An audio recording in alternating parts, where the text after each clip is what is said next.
Hello दोस्तों, welcome back to my YouTube channel Maths Plaza. तो दोस्तों, आज मैं इस वीडियो में बिहार बोर्ड क्लास 9th इतिहास चैप्टर 3 जिसका नाम है फ्रांस की क्रांति, आज मैं इसका व्याख्या करने वाला हूं। इससे पहले इस चैप्टर का 3 लेक्चर अपलोड हो चुका है और आज यह लेक्चर 4 है। यदि आप लोग उसको नहीं देखे हैं तो एक बार जाके देख लीजिएगा, तो यहाँ पे समझ में आएगा। आज जो लेक्चर क्या चलने वाला है, 4 चलने वाला है। ये हम लोग क्या लगाएंगे हेडिंग में, मुख्य बिंदु, जो सब मेन पॉइंट बनेगा। मुख्य बिंदु 24 से मुख्य बिंदु कितना लिखा दिए हैं? 23 को लिखा दिए हैं। 24 नंबर से होगा।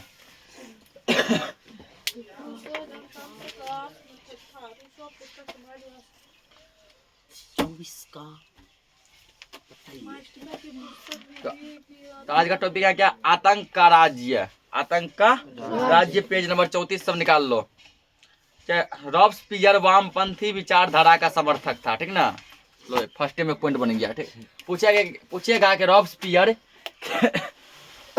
किस विचारधारा का समर्थक था? वामपंथी, ठीक ना। किस विचारधारा का समर्थक था? वामपंथी। यहाँ लिखेंगे रॉबस्पियर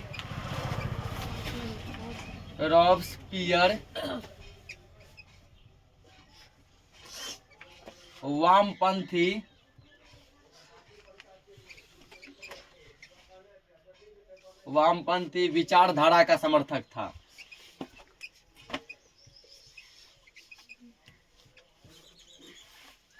विचारधारा का समर्थक था। ये क्वेश्चन पूछा जा सकता है कि रॉबस्पियर किस विचारधारा का समर्थक था? तो वामपंथी विचारधारा, ठीक ना। अतः खाद्य पदार्थों की महंगाई एवं अभाव से नाराज होकर उसने हिंसक विद्रोह की शुरुआत की और आतंक का राज्य स्थापित किया। ठीक, देखा कि जब खाने पीने की सामान भी महंगी होने लगी, ठीक ना, बोला चलो हटाओ, कपड़ा तक महंगा सही है और सभी जो सामान है वो महंगा हुआ, वो सही है, ठीक ना।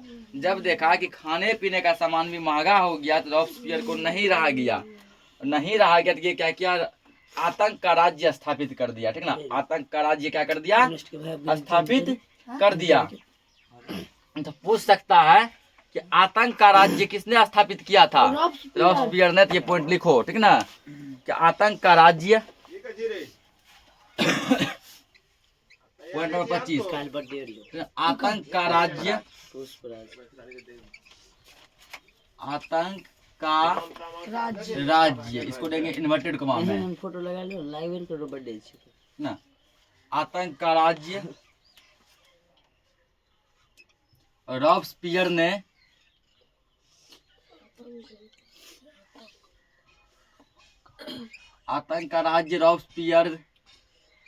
ने स्थापित किया। स्थापित किया था, ठीक ना। पूछ सकता है कि आतंक का राज्य किसने स्थापित किया था? रॉबस्पियर ने, ठीक। 14 महीनों में लगभग 17,000 व्यक्तियों पर मुकदमा चलाए गए और उन्हें फांसी दे दी गई, ठीक ना।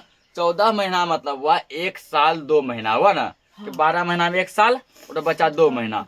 1 साल 2 महीना में 17,000 आदमी पर क्या किया गया? मुकदमा चलाया गया और 17,000 आदमी को क्या दे दिया गया? फांसी दे दिया गया, ठीक ना। 17,000 आदमी को फांसी दे दिया गया। फ्रांस से घटना चाहिए। हाँ, 14 महीना में, ठीक, उसको दे दिया। उसके बाद देखो, रॉबस्पियर प्रत्यक्ष प्रजातंत्र का पोषक था, ठीक ना। रॉबस्पियर जो प्रत्यक्ष प्रजातंत्र क्या था? पोषक था।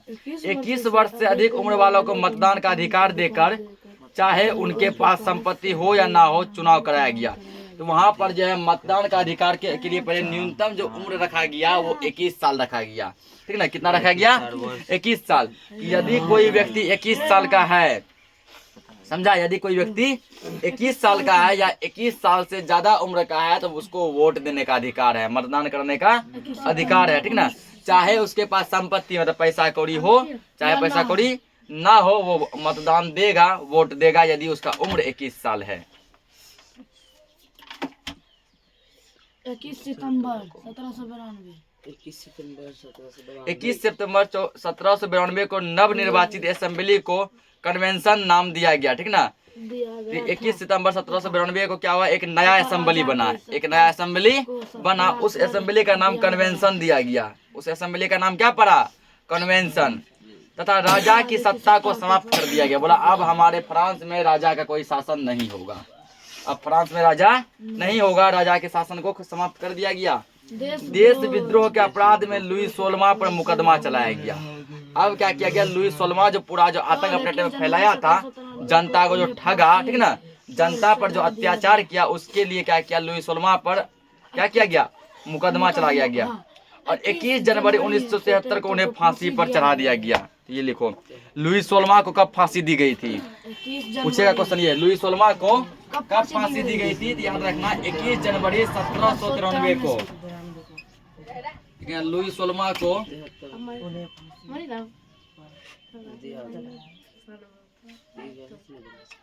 लुई 16वां को 21 जनवरी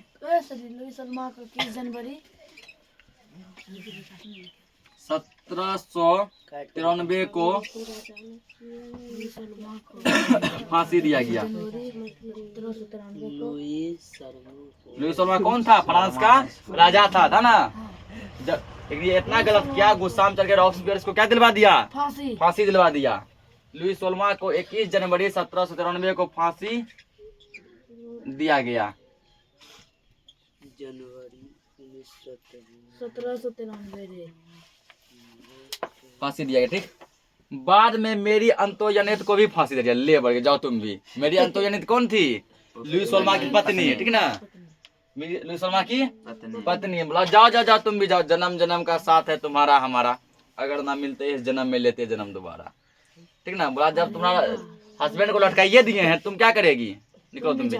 उसको भी कुछ देर के बाद क्या किया, लटका दिया। बोला जाओ दोनों चारों के शहर में, धरती तुम्हारा कोई स्थान नहीं है। रॉबस्पियर द्वारा स्थापित आतंक का राज्य अक्टूबर 1793 में उत्कर्ष पर था, मतलब पूरा, मतलब कि क्या जोश में था, ठीक ना। कन्वेंशन द्वारा राष्ट्र की एकमात्र भाषा फ्रेंच घोषित की गई, फ्रेंच। तो फ्रांस की भाषा क्या हो गई, फ्रेंच, ठीक ना। पहले फ्रांस में लोग अलग अलग भाषा बोलते थे, ठीक है, फ्रांस में लोग पहले अलग अलग भाषा बोलते थे। उसके बाद क्या किया, कन्वेंशन द्वारा फ्रांस का जो है राष्ट्रीय भाषा क्या बना गया, फ्रेंच। फ्रांस का राष्ट्रीय भाषा क्या हो गया, फ्रेंच। कानूनों का संकलन कराया गया। उपनिवेशों में गुलाम बनाकर भेजने की प्रथा समाप्त कर दी गई, ठीक ना। तो जनता को जो उपनिवेश में गुलाम बनाकर जबरदस्ती पकड़ पकड़ कर भेजा जाता था, ये प्रथा भी समाप्त कर दिया गया। ये प्रथा क्या कर दिया गया, समाप्त कर दिया गया। अरे जोर से मत पढ़ो कि अब ऐसा नहीं होगा, अब ऐसा नहीं होगा। प्रथम पुत्र को ही उत्तराधिकारी बनाने की प्रथा को समाप्त कर दिया गया। पहले क्या था, जैसे राजा का बड़ा बेटा ही क्या बनेगा, राजा बनेगा, फिर उसका बड़का बेटा राजा बनेगा, फिर उसका बड़का बेटा राजा बनेगा।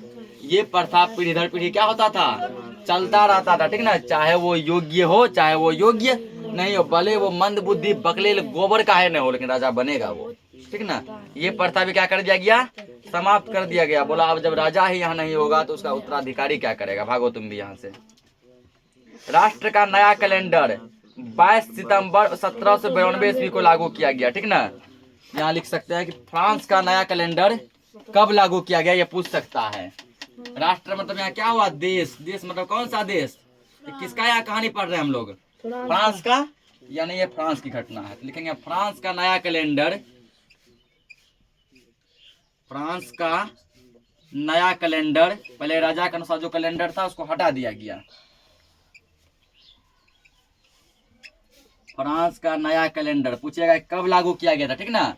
फ्रांस का नया कैलेंडर 22 सितंबर 1792 ईस्वी को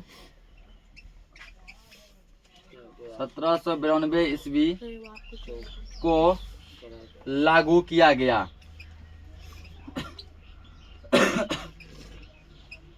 लागू किया गया। 22 सितंबर 1792 से फ्रांस में नया कैलेंडर चलने लगा, आज तक चलिए रहा है। इन सभी को रॉबस्पियर ने सर्वोच्च सत्ता की प्रतिष्ठा के रूप में स्थापित किया, परंतु ये अस्थायी सिद्ध हुई, वो अस्थायी सिद्ध हुई, ठीक ना। मतलब ये अधिक दिनों तक नहीं चला, अधिक दिनों तक नहीं चला, कुछ ही दिनों में खत्म हो गया। उसकी हिंसात्मक कार्रवाइयों की वजह से विशेष न्यायालय ने जुलाई 1794 में उसे मृत्युदंड दे दिया, ठीक ना। तो जुलाई 1794 ईस्वी में क्या किया गया, तो रॉबस्पियर को मृत्युदंड दे दिया गया, यानी इसको भी समझो कि फांसी की सजा दे दिया गया होगा। उसकी हिंसात्मक कार्रवाइयों की वजह से विशेष न्यायालय ने जुलाई 1794 को उसे मृत्युदंड दे दिया। तो लिख सकते हैं, ये पूछेगा कि रॉबस्पियर को कब मृत्युदंड दिया गया था, तो जुलाई 1794 ईस्वी को। कब दिया गया था, जुलाई 1794 ईस्वी को। तो ये पॉइंट लिख लो। रॉबस्पियर को, इसमें बहुत ज्यादा पॉइंट बन गया नहीं रे, अभी और बनेगा, ढेरी बचल है। रॉबस्पियर को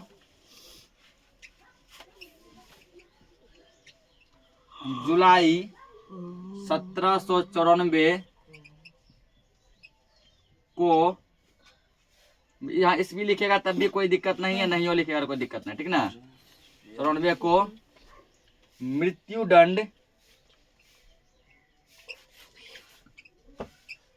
मृत्युदंड दिया गया। किसके द्वारा, तो विशेष न्यायालय के द्वारा, ठीक ना। उसके बाद सन 1795 ईस्वी में नया संविधान बनाया गया, जिसने फ्रांस में गणतांत्रिक शासन की शुरुआत की। तो पूछ सकता है कि फ्रांस का नया संविधान कब बना था, तो 1795 ईस्वी में, ठीक ना। 1795 ईस्वी में। तो उसके बाद 1795 ईस्वी में नया संविधान बनाया गया, जिसने फ्रांस में गणतांत्रिक शासन की शुरुआत की। आगे चलकर नेपोलियन बोनापार्ट ने स्वयं को इस गणराज्य का प्रधान घोषित कर अपनी विधि संहिता लागू किया गया, ठीक ना। बाद में आ गया नेपोलियन बोनापार्ट। कौन आ गया, नेपोलियन बोनापार्ट। ये क्या किया, फ्रांस के गणराज्य का प्रधान बन गया, अपने आप को फ्रांस के गणराज्य का प्रधान बना दिया।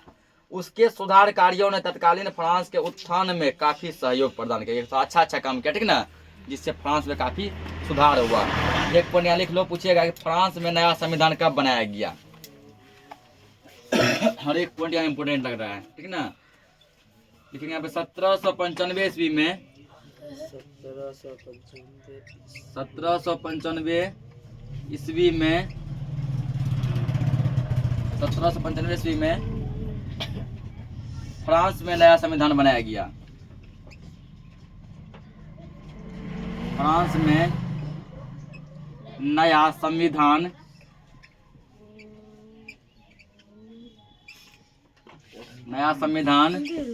बनाया गया। पूछेगा फ्रांस में नया संविधान कब बनाया गया, 1795 ईस्वी में, ठीक ना। अब देखो अगला पॉइंट है क्रांति के परिणाम। क्रांति के परिणाम मतलब क्रांति जो ये हुआ, कौन सा क्रांति, फ्रांस की क्रांति, ठीक ना। इसके क्या क्या परिणाम निकलकर सामने आए, फ्रांस की क्रांति के क्या क्या परिणाम निकलकर सामने आए। तो पहला परिणाम है पुरातन व्यवस्था का अंत। पुरातन व्यवस्था का अंत मतलब पहले जो राजा महाराजाओं का जो शासन हुआ करता था, उन सभी का अंत हो गया। उन सभी का क्या हो गया, अंत हो गया, ठीक ना। सबको फांसी पे लटका कर उसके प्रभाव को समाप्त कर दिया गया।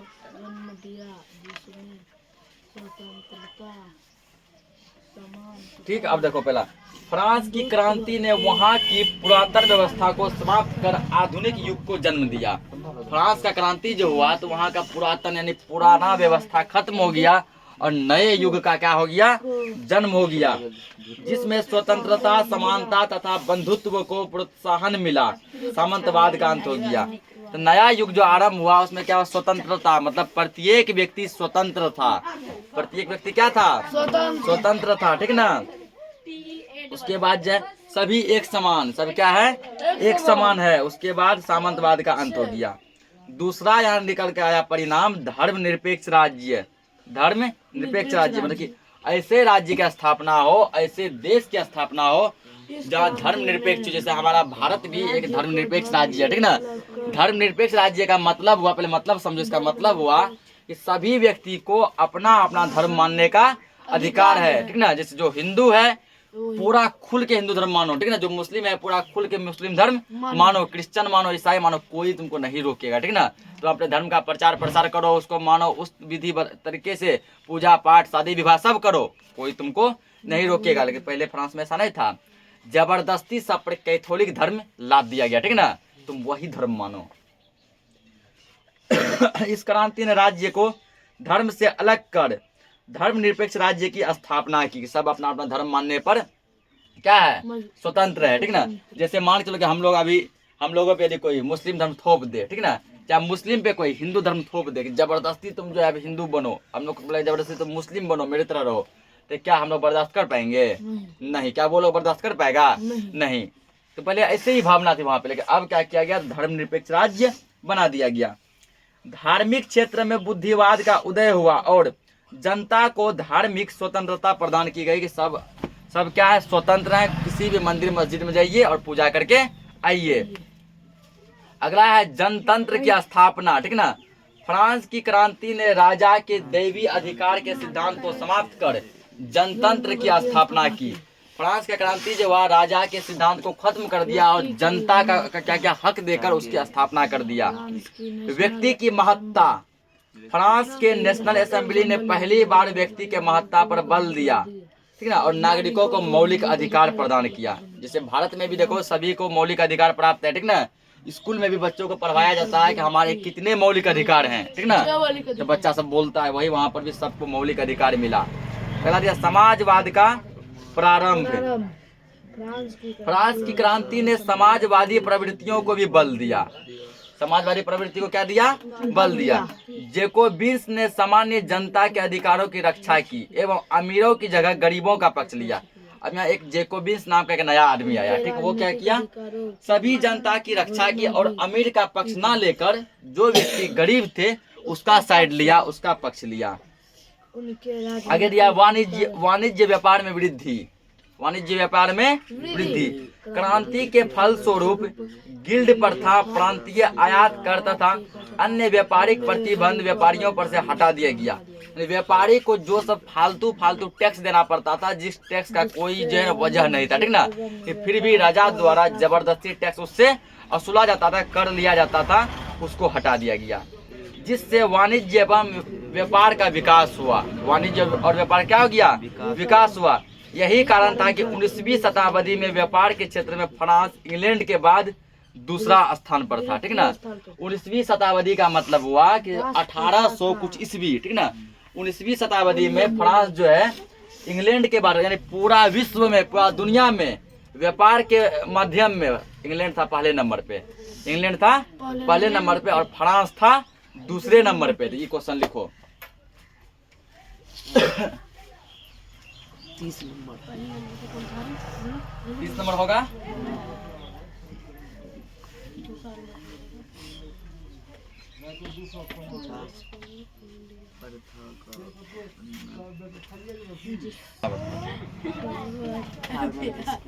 कितना नंबर पॉइंट होगा? 30 नंबर। हाँ 30 नंबर यहाँ पॉइंट लिखेंगे।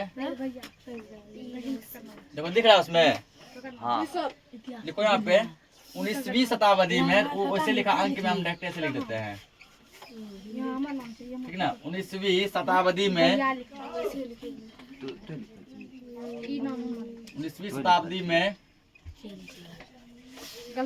व्यापार के क्षेत्र में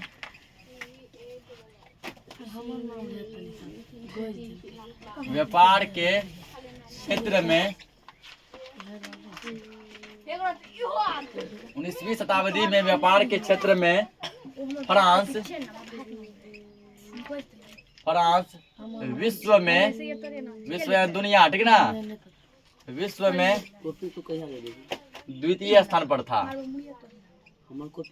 हल्ला मत करो जी, द्वितीय स्थान पर था। 19वीं शताब्दी में जो है फ्रांस क्या था? पूरा दुनिया में दूसरे स्थान पे था व्यापार के माध्यम में, ठीक ना। और पहला नंबर पे कौन था? इंग्लैंड था। इंग्लैंड। आगे दिया अगला अब दास प्रथा का उन्मूलन। दास प्रथा का उन्मूलन। इस क्रांति ने फ्रांस में दास प्रथा का उन्मूलन किया और 1794 में कन्वेंशन ने दास मुक्ति कानून पारित किया। 1794 में क्या किया गया? दास मुक्ति कानून पारित किया गया। ये पूछा जा सकता है दास मुक्ति कानून कब पारित हुआ था? दास मुक्ति कानून कब पारित हुआ था, ठीक ना। लिखेंगे 1794 ईस्वी में, तो लिख लो ये पॉइंट भी 31 नंबर पूछा है कि दास प्रथा का अंतिम रूप से उन्मूलन डैश ईस्वी में हुआ। तो दास मुक्ति मुक्ति मतलब वही अंत, ठीक ना। मुक्त कर दो, अंत कर दो। दास मुक्ति कानून, दास मुक्ति कानून 1794 ईस्वी में, 1794 ईस्वी में पारित। 10 लिख दिए। आकर दो यहाँ पे, यहाँ पे दास मुक्ति होगा, ठीक ना। मीट नहीं रहा, बताओ।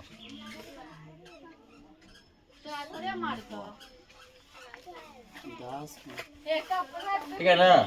दास मुक्ति कानून 1794 में पारित किया गया। तो पूछा जा सकता है कि दास मुक्ति कानून कब पारित किया गया था? 1794 ईस्वी में। आगे चलकर इसे नेपोलियन के द्वारा समाप्त कर दिया गया था, ठीक ना। 1794 में ये पारित हुआ, बाद में नेपोलियन ने क्या किया? इसको खत्म कर दिया। 1848 में अंतिम रूप से फ्रांसीसी उपनिवेश ने दास प्रथा का उन्मूलन किया गया, ठीक ना। तो पूछेगा कि दास प्रथा का उन्मूलन कब किया गया था? 1848 ईस्वी में, ठीक। सन 1848 ईस्वी में अंतिम रूप से फ्रांसीसी उपनिवेशों ने क्या किया? दास प्रथा का उन्मूलन कर दिया। आगे सरकार पर शिक्षा का उत्तरदायित्व, ठीक है। अगला पॉइंट क्या, ठीक ना। अगला पॉइंट क्या है? सरकार पर शिक्षा का उत्तरदायित्व। फ्रांस में अभी तक चर्च में शिक्षा का प्रबंध था। सभी व्यक्ति क्या करते थे? चर्च में है ना, जहाँ की क्रिश्चियन लोग पूजा करने जाते हैं, वहीं पर पढ़ने भी जाया करते थे। वहीं पर क्या करने जाते थे? पढ़ने भी जाते थे। दास प्रथा का अंतिम रूप से उन्मूलन 1848 ईस्वी में हुआ था।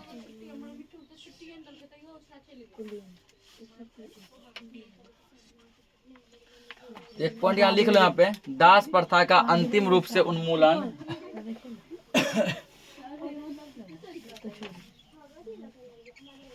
दास प्रथा का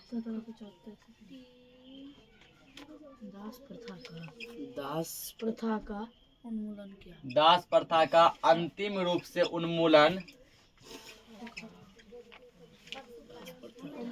अंतिम रूप से उन्मूलन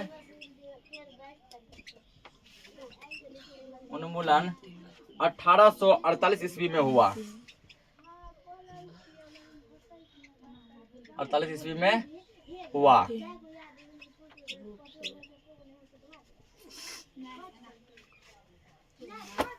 तो क्या था? सभी को सब मतलब चर्च में पढ़ने जाया करते थे। अब इसकी जिम्मेवारी सरकार पर आ गई।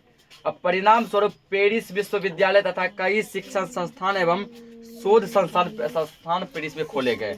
तो पेरिस में बहुत सा शिक्षा का केंद्र खोला गया, जैसे कि यहाँ पेरिस विश्वविद्यालय यानी कि पेरिस यूनिवर्सिटी, और भी कई चीज खोले गए। अगला दिया राष्ट्रीय कैलेंडर। फ्रांस में एक नया कैलेंडर लागू किया गया, ठीक ना। फ्रांस में एक नया क्या हुआ? कैलेंडर लागू किया गया, जिसको ऋतुओं के आधार पर 12 महीनों में बांटा गया। उस कैलेंडर को अलग अलग ऋतु के आधार पर, ठीक है, अलग अलग मौसम सीजन के आधार पर 12 महीनों में बांटा गया। और उनका नया नाम ब्रूमेयर, थर्मिडार आदि रखा गया। ये सब कैलेंडर का नाम था। आगे दिया महिला आंदोलन, यानी फ्रांस में महिला आंदोलन भी हुआ था, ठीक ना। फ्रांस के समाज में परिवर्तन लाने के उद्देश्य से फ्रांस की क्रांति में महिलाएं भी शामिल हुई थी। फ्रांस में सुधार हो, फ्रांस में क्या हो? सुधार हो, इसके लिए महिला लोग भी क्या की थी? पूरा जम के भाग ली थी, ठीक ना, आंदोलन की थी। इन्होंने the society of revolutionary and क्या दिया है, रिपब्लिकन विमेन नामक संस्था का गठन किया। इस संस्था का गठन कौन किया था? महिला, जिसमें ओलंप दे गुज नामक नेत्री ने की अहम भूमिका थी। एक महिला थी जिसका नाम है ओलंप दे गुज, इसकी भूमिका काफी महत्वपूर्ण थी, मतलब ये सबसे एडमिन होगी, आगे होगी। इनके नेतृत्व में महिलाओं को पुरुष के समान राजनीतिक अधिकार की मांग को स्वीकार कर लिया गया। महिला बोली कि हम भी किसी पुरुष से कम नहीं है, पुरुष को जो सब अधिकार प्राप्त है हमको भी वो सब अधिकार प्राप्त होना चाहिए। परंतु राजनीतिक अधिकार शुरू में उन्हें नहीं मिल पाए, शुरुआती में उन्हें राजनीतिक अधिकार नहीं मिल पाया, ठीक ना। फ्रांस की क्रांति ने महिलाओं को अपने अधिकारों के प्रति सजगता का पाठ पढ़ाया। फ्रांस की क्रांति क्या हुआ? महिलाओं को एक सजगता का पाठ पढ़ाया, जिसके कारण आगे चलकर वर्षों तक महिला आंदोलन चलता रहा। महिला आंदोलन कोई 1-2 महीना नहीं बल्कि कई वर्षों तक महिलाओं ने आंदोलन करते रहे, ठीक ना। कई वर्षों तक महिला आंदोलन चलते रहा। परिणाम स्वरूप 1946 में फ्रांस की महिलाओं ने मताधिकार प्राप्त करने में सफलता हासिल की, ठीक ना। तो पूछा जा सकता है कि फ्रांस में महिलाओं को मताधिकार कब प्राप्त हुआ, ठीक ना? 1946 ईस्वी में। मताधिकार का मतलब होता है वोट देने का अधिकार, ठीक ना। वोट देने का अधिकार देखो, उससे देखो वोट देने का अधिकार पहले ही मिल चुका था ना। वोट देने का अधिकार जो है पहले ही क्या हो चुका था? मिल चुका था। लेकिन किसको मिला था? केवल पुरुषों को मिला था। केवल किसको मिला था? पुरुषों को, यानी केवल पुरुष ही जो है, ठीक ना, वोट दे सकता है। महिला वोट नहीं दे सकती है, महिला मतदान नहीं कर सकती है। लेकिन तब महिला आंदोलन की हम भी पुरुष से कम नहीं है, ठीक ना। तो अंततः जो है 1946 में महिला को भी ये अधिकार दे दिया गया। तो लिखो यहाँ पे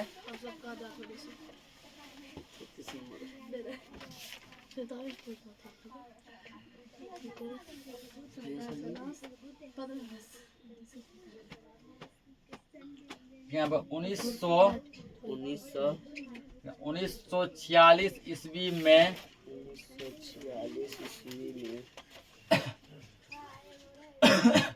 1946 ईस्वी में फ्रांस की महिलाओं को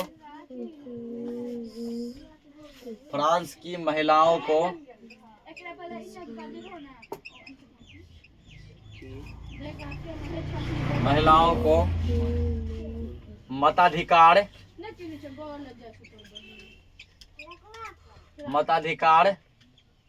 प्राप्त हुआ।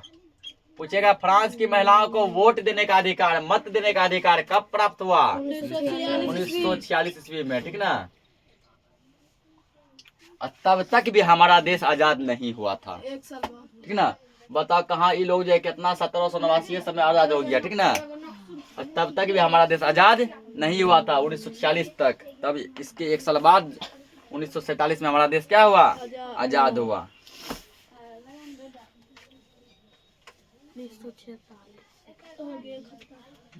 ठीक, अगला देखो आपको दिया गया अन्य देशों पर क्रांति का प्रभाव, ठीक है ना।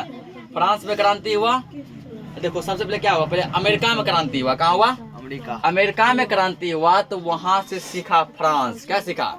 फ्रांस के लोग भी जागरूक हुए और अपने देश में क्रांति कर दी और फ्रांस भी आजाद हो गया ना। उसके बाद जब फ्रांस के देखोसी में क्या हुआ, देखोसी में और सब भी देश पर प्रभाव पड़ा। जैसे इटली पर प्रभाव पड़ा, वो बोला हम भी आंदोलन करेंगे। जर्मनी पर प्रभाव पड़ा, वो बोला हम भी करेंगे आंदोलन। पोलैंड पर प्रभाव पड़ा, इंग्लैंड पर प्रभाव पड़ा। ये सब देश के नाम है, ठीक है ना। देश के क्या है? नाम है। तो आप समझते हैं कि सब पर कैसा कैसा प्रभाव पड़ा, ठीक है ना। तो क्या 1946 में फ्रांस की महिलाओं को मताधिकार प्राप्त हुआ, ठीक ना। तो देखो महिलाओं से एक पॉइंट याद आ रहा है कि लड़की लोग को देखो जब कोचिंग आने के लिए जो है समझो 1 घंटा मोटा मोटी लगता तैयार होने में लगता है ना। थोड़ा फाउंडेशन मार लेगा, ठीक ना, थोड़ा फेयर लवलियो मार लेता है, बोलता है लिपस्टिक कहाँ छोड़ गए, लिपस्टिक लग गया, थोड़ा सा लिपस्टिको लगा लेता है। फिर बोलता है अभी कुछ कमी बुझा रहा है, काजल लेके आओ, थोड़ा काजलो लगा लेता है, ठीक। हाँ, उसके बाद लगता और कुछ कमी बुझा रहा है, ठीक है। फिर 20 बार इनाम देखेगी, ठीक है, तब चलेगी। और लड़का लोग का क्या है, जितना बजे कोचिंग का टाइम है उसे 10 मिनट पहले जगता है। 7 बजे कोचिंग का टाइम है, 6:50 में जगह लेट लगा मारा मुंह पे पानी, चल कोचिंग, पता है ना। यानी ठंड के मौसम, ठंड के मौसम का बता रहे, ठीक ना। जो कोचिंग का टाइम है, जो कोचिंग का टाइम है, अलार्म बजा बंद कर दो, ठीक ना। अलार्म बजा है बंद कर दो, बजने दो, कोई टेंशन नहीं है। कोचिंग का जो टाइम है उसे 5 से 10 मिनट पहले जगता है। एक बार इनाम देगा, मुँह कान ठीक है कि ठीक है, ऐसा चल देगा, ठीक है ना। ठीक है तो ऐसा चल देगा, लेकिन लगेगा हल्का यदि ठीक नहीं है, थोड़ा लेर पोटा है, मारा मुंह पे पानी, मुंह बार में धुए, बस चल दिया। ऐसा क्या क्या करता है इसमें? अंडा विकास करता है सर, अंडा अंडा आप लोग अंडा को खोजना चाहते हैं तो देखो यहाँ पे अन्य अन्य देशों में प्रभाव, ठीक ना। अरे हल्ला मत करो, समझो अब चैप्टर खत्म है। देखो अन्य देशों पर प्रभाव, पहला प्रभाव पड़ा किस पे? इटली पर प्रभाव, ठीक ना। इटली इस समय कई भागों में बांटा हुआ था, ठीक। जब फ्रांस में आंदोलन वगैरह चल रहा था तो इटली क्या था? अलग अलग भागों में बांटा हुआ था। फ्रांस की इस क्रांति के बाद इटली के विभिन्न भागों में नेपोलियन ने अपनी सेना एकत्रित कर लड़ाने की तैयारी की और इटली राज्य स्थापित किया। फ्रांस में जब क्रांति हुई तो नेपोलियन क्या किया? इटली जो अलग अलग भागों में बटा हुआ था, ठीक ना, नेपोलियन क्या किया? उस अलग अलग भागों में अपनी सेना को भेज दिया, अलग अलग भागों में अपने सेना को भेज दिया, ठीक ना। और वहाँ क्या किया? इटली राज्य स्थापित किया। एक साथ मिलकर युद्ध करने से उसमें राष्ट्रीयता की भावना आई और इटली के भावी एकीकरण का मार्ग प्रशस्त हुआ, ठीक ना। इटली का एकीकरण हम लोग पढ़ेंगे कब? तो क्लास 10th में, ठीक ना। बस खाली यहाँ ये दिया कि इटली अलग अलग भागों में बांटा था, बाद में सब भाग एकजुट हुआ, सब मिलकर अपनी आजादी की लड़ाई लड़ी और इटली का एकीकरण हो गया। फिर दिया जर्मनी पर प्रभाव। जर्मनी भी उस समय 300 राज्यों में विभक्त है। जर्मनी छोटे छोटे 300 राज्यों में टूटा हुआ था, ठीक ना। जर्मनी जब छोटे छोटे 300 राज्यों में टूटा हुआ था, जो नेपोलियन के प्रयास से 38 राज्य में सीमित हो गया। वो 300 राज्य बाद में कितना राज्य में सीमित हो गया? मात्र 38 में, ठीक ना। 5 गो 7 गो 10 गो राज्य मिला के 1 राज्य बना, ठीक। इस क्रांति के स्वतंत्रता, समानता एवं बंधुत्व की भावना को जर्मनी के लोगों ने अपनाया और आगे चलकर जर्मनी का एकीकरण भी हो गया। वो तो खिंचा जाएगा। आगे चलकर जर्मनी का एकीकरण भी हो गया, ठीक ना। आगे देखा पोलैंड पर प्रभाव। पोलैंड पर क्या प्रभाव पड़ा? फ्रांसीसी क्रांति के अग्रदूत नेपोलियन ने पोलैंड में स्वतंत्रता की लहर फूंकी। नेपोलियन ने बहुत योगदान दिया। नेपोलियन का योगदान फ्रांस में भी है, इटली में भी है, जर्मनी में भी है, ठीक ना। अब पोलैंड में भी है, ठीक।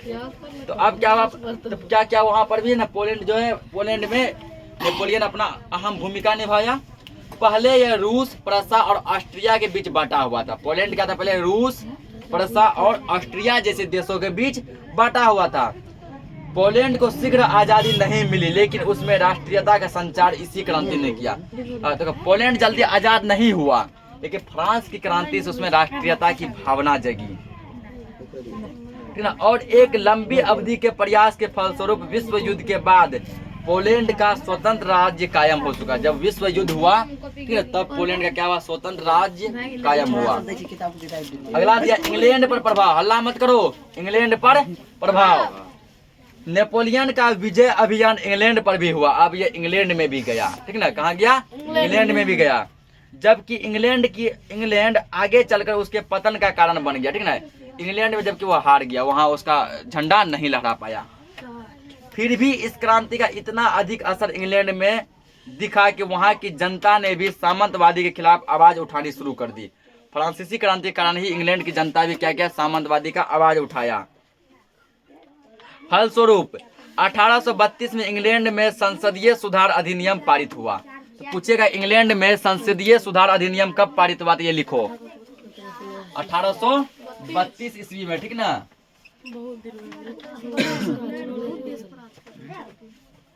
1832 ईस्वी में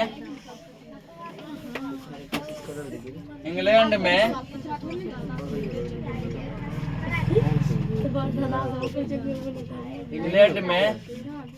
संसदीय सुधार अधिनियम, संसदीय सुधार 1832 ईस्वी में इंग्लैंड में संसदीय सुधार अधिनियम पारित हुआ। अधिनियम पारित हुआ, पारित यानी कि लागू हो गया, ठीक ना।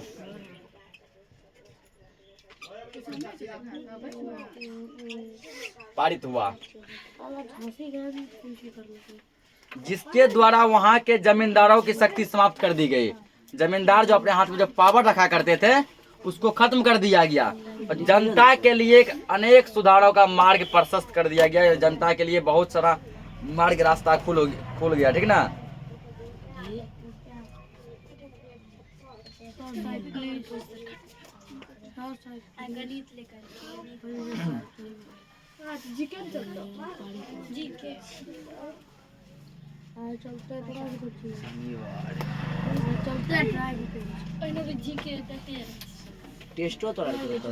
ठीक ना। आगे देखो इसमें कई इतिहासकार ने क्या किया, ठीक ना। 1789 में जो फ्रांसीसी क्रांति हुआ उसको एक नाम दिया बुर्जुआई क्रांति, ठीक ना। बुर्जुआई क्रांति, जिसका की मतलब होता है मध्यम वर्गीय। क्या होता है?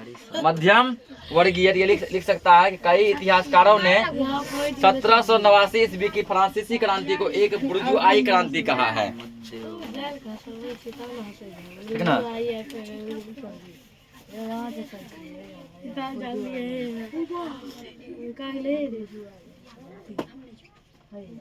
देखो अब इतिहासकारों ने कई लगा बेटा, कई इतिहासकारों ने, ये लास्ट पॉइंट होगा। कई इतिहासकारों ने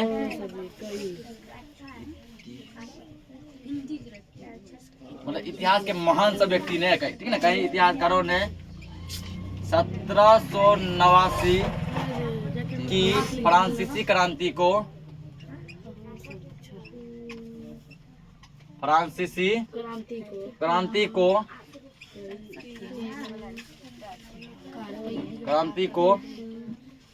बुर्जुआई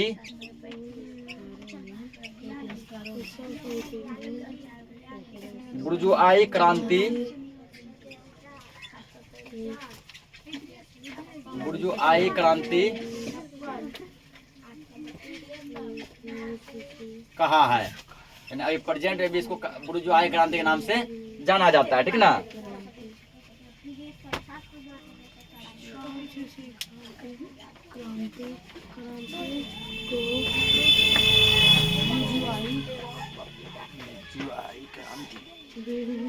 और निष्कर्ष अंततः क्या हुआ? 1789 की फ्रांस की क्रांति ने फ्रांस में एक ऐसे युग का सूत्रपात किया जिसमें स्वतंत्रता, समानता एवं बंधुत्व की नींव पड़ी, ठीक है। 1789 में जो फ्रांसीसी क्रांति हुआ, फ्रांस में ऐसा युग स्थापित हो गया कि सभी व्यक्ति स्वतंत्र हैं और सभी भाईचारे की तरह वहाँ पे रहते हैं, ठीक ना।